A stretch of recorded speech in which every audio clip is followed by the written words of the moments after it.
increase. We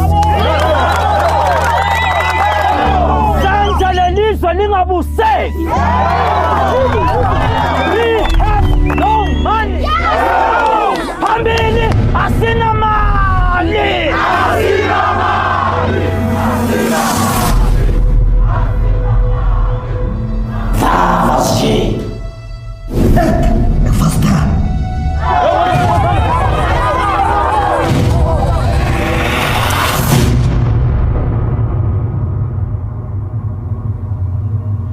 What do you intend to achieve with this workshop of yours? The process of drama and the power of song opens up emotions. Ultimately, you find that it improves conditions in the prison.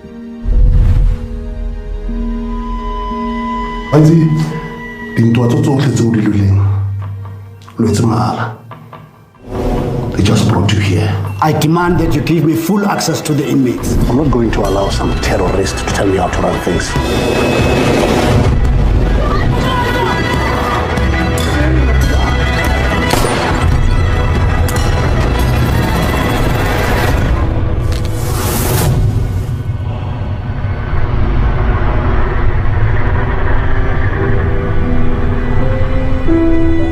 Change is coming.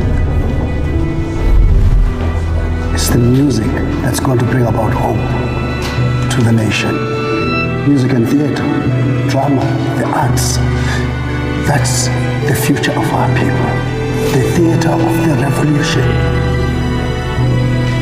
Can you imagine? The whole country singing the song of hope.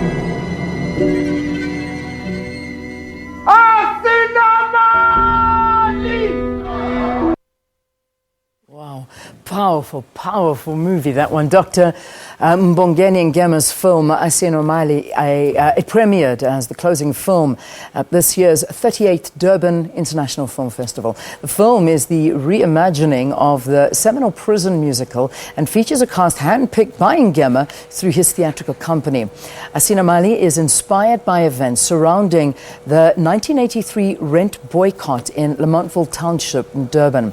It was led by activist Msizi Dube, and Mbongeni Ngema has been a pioneer in both the local and international entertainment scene. He is a legendary playwright. He's an actor, composer, director, lyricist, musician, my gosh, you name it, as well as a theatre producer and the mastermind behind the successful Broadway musical and film Sarafina. He joins us now from our Durban studios to tell us more about the film, as well as Chipozo, who is the manager for the Durban International Film Festival. Both of you, good morning. Thank you for waking up early to come in this morning and talk to us. Good morning. Good morning. Firstly, congratulations to you, Dr. Ngema. I mean, we talk about the fact that this premiered at the Durban Film Festival as the final film of the festival last night. How did it go?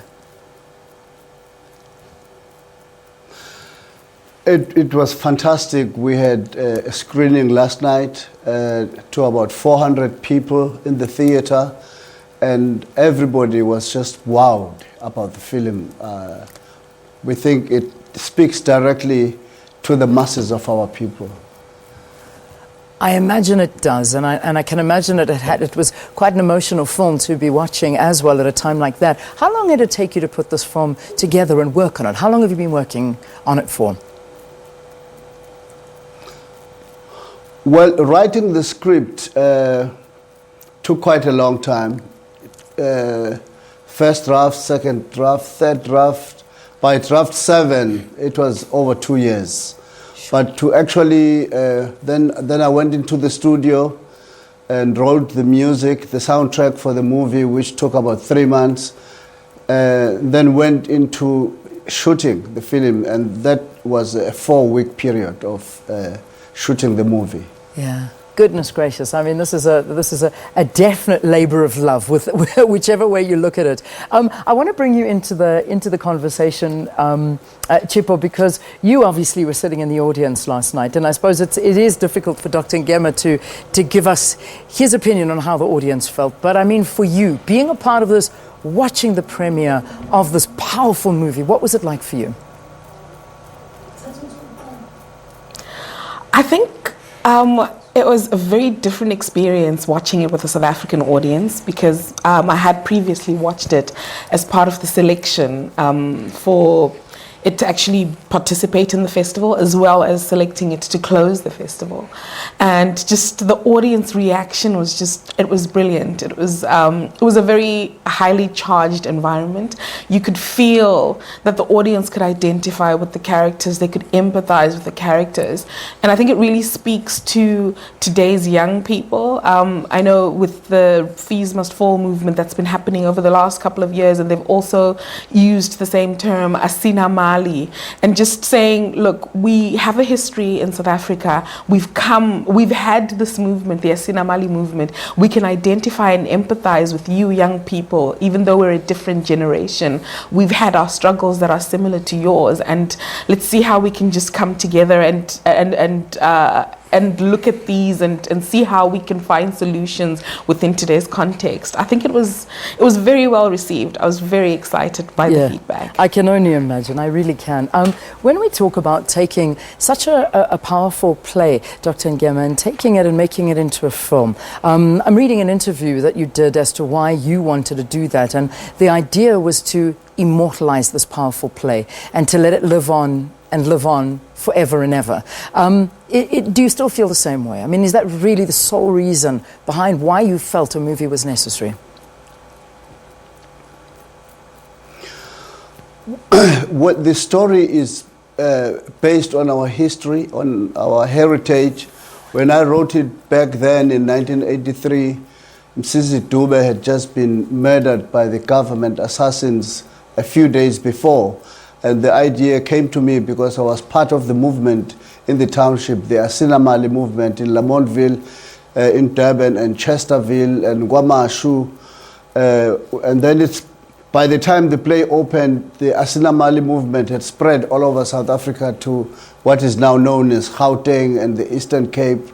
And it resonated so well to the audiences back then when we opened it at the Market Theatre and took it to the townships, and ultimately landing in New York and Harlem and transferred to Broadway. I felt that it was a milestone, one of those milestone productions that ever came out of South Africa, and it needed to be mortalized in a movie. Yeah. I mean, we spoke about in the introduction how you handpicked the cast. You knew exactly who you wanted. How did you go about doing that, and what were you really looking for in this cast? I was looking, unfortunately, the original cast members, some of them have passed on, and some of them are still around, but they are grown-up people who could not be part of that youth movement of the time. So I had to find new blood, fresh people. But it was amazing that most of the people that walked into the audition were just so perfect. And of course, some of them have worked with me in my recent musicals, like The Lion of the East and the reproduction of Sarafina, which I've done recently. But then I found this amazing young woman from Pietermaritzburg in Durban, because I was looking for a colored woman to play a specific role of an MK soldier in the movie, who is recruiting people from the township to cross the country and go into training in other parts of the world. I had looked for this character for a long time, and one day someone said to me, have a look at this woman, try her. I phoned her and we met. Her name is Danica Dilaray, and she was just perfect for the part, and I think she ignites this movie.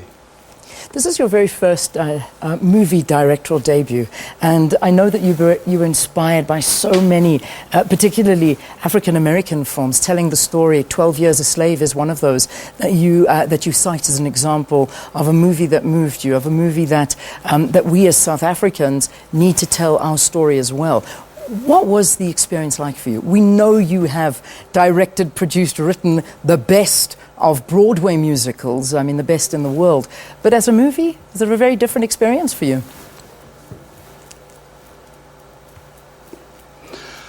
It was an amazing experience, firstly because you only have 4 weeks to tell the story, and you have so many different locations to shoot at.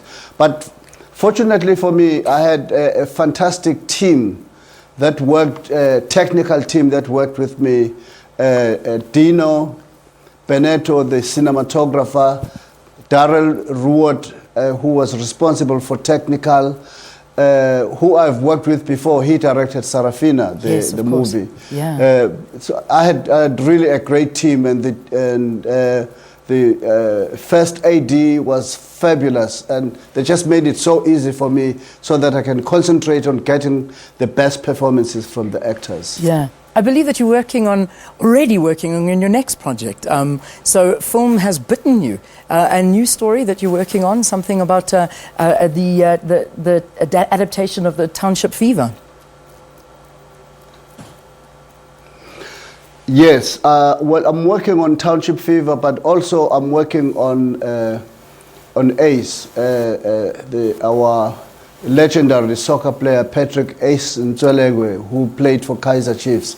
I've also written a script, which I'm still going into another draft on Ace, but Township Fever will be the next project, which is about the biggest railway strike that ever took place in the history of South Africa in the 80s. And that was also one of my musicals, which performed at the Market Theatre and then transferred to New York. So yes, absolutely, yeah. That's another musical very movie exciting that's coming. Times. Chippo, I want to talk to you now. I've been stealing all of the interview time on Dr. Ngema, as you can imagine. The excitement just to chat to this man, as all of us do feel. Chippo, I want to get a sense of how the film festival went. I mean, we spoke to each other on the first day when it started. You were expressing your sort of excitement ahead. Now we're here. It's finished. It's over. Tell me about it. How did it go? Wow, it was jam-packed. There was a lot of excitement. There were a lot of activities that were going on. I'm very happy that the elements that we introduced and amped up this year, specifically our outreach programs, really did very well. We had the Wavescape screenings that were happening at Ushaka Marine. They were open to the public. We didn't have a single screening that had less than 100 people there. We went to Umlazi, which was our first, and everybody was very curious how that would go at Max's Lifestyle. That was a very popular destination. We took some of our international guests, and they loved the vibe. They loved the experience of just being with the locals and watching the films within that environment, within that space. We did a screening at Westville Correctional Services. That went really well. The workshops, the industry workshops were very successful. I think overall, the festival really just did well, and we're excited. We launched and announced our new dates for 2018, which are for the 39th edition, which will run from the 19th to the 29th of July. Excellent. And so we're already hitting the ground running for the 2018 edition now. Isn't that just amazingly? You answered my next question. I was going to say, I know it's not even, the confetti hasn't even fallen to the ground, and I'm going to ask you, you're planning next year already, aren't you? And so you've given us the dates. People submitting. We're already planning. You're already planning, submitting movies. I mean, do you go about doing that? Can people already start now getting in touch with you? We open submissions in August, so that'll be up on our website and on our social media pages as soon as that's done. We just need to wrap up and just finalize and tie loose ends from this edition. But starting August, people can already start submitting their films. Excellent. Thank you. Congratulations. Well done. And we look forward to next year's edition already. And as for Dr. Mbongeni Ngema, thank you so much for being with us here on the program. Congratulations on your showing, your local showing last night. And I think all of us can't wait to see it on the big screen. What date is it coming out? When can we go watch it? From the 15th of September. Excellent. We'll have screenings in the cinemas in Johannesburg, Cape Town, and in Durban. And we also want to take it to the townships to resuscitate the culture of going to the cinema in the townships. So we want to take it to the school halls, the church halls, everywhere we can put a screen and the surround system sound. Wonderful. Thank you very, very much. Have a great day to both of you as well. As Chipozo, who is the manager of the Durban International Film Festival, that has officially wrapped up. Thank you. All right, so a couple of great movies that you'll be able to see, but I think that this one should be on the top of your list. It looked absolutely powerful, something I definitely want to see as well.